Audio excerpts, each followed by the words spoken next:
সাহসী যোদ্ধারাই ইতিহাস তৈরি করেন। গত বছর এই দিনে মিরপুর 10-এ তেমন এক নির্ভীক যোদ্ধা ছিলেন সাজ্জাদুল মিরাজ।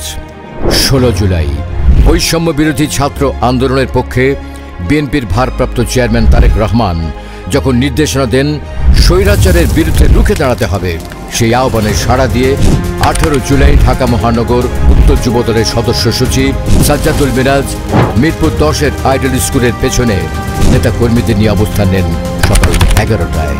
দুপুরে আওয়ামী লীগ ও পুলিশের সঙ্গে তীব্র সংঘর্ষে জড়িয়ে পড়েন তিনি। প্রায় 1 ঘন্টা ছাত্রদের পাশে থেকে লড়াই করে মিরপুর 10-এর নিয়ন্ত্রণ নেন, পুলিশকে পিছু হটিয়ে থানা তালাবদ্ধ করেন।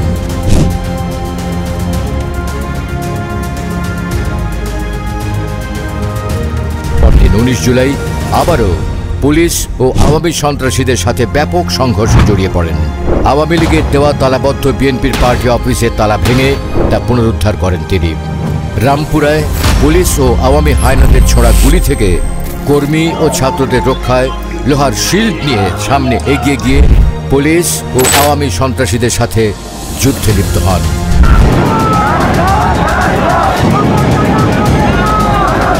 আগস্টের 1, 2, 3 ও 4 তারিখ উত্তরের নেতাকর্মীদের সাথে নিয়ে মিরপুর 10-এ নির্ভয়ে হায়নাদের বিরুদ্ধে লড়াই চালিয়ে যান।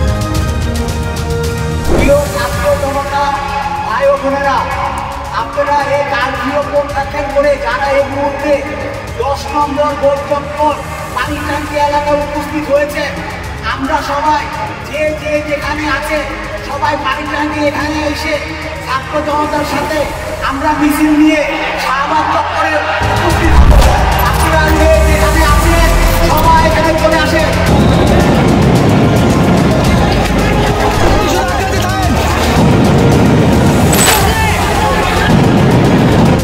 এভাবেই নিজের জীবন ও পরিবারের চিন্তা না করে বৈষম্য বিরোধী ছাত্র আন্দোলনে সাহসিকতার প্রতীক হয়ে উঠেছিলেন মিরপুর 10-এর এই যোদ্ধা সাজ্জাদুল মিরাজ।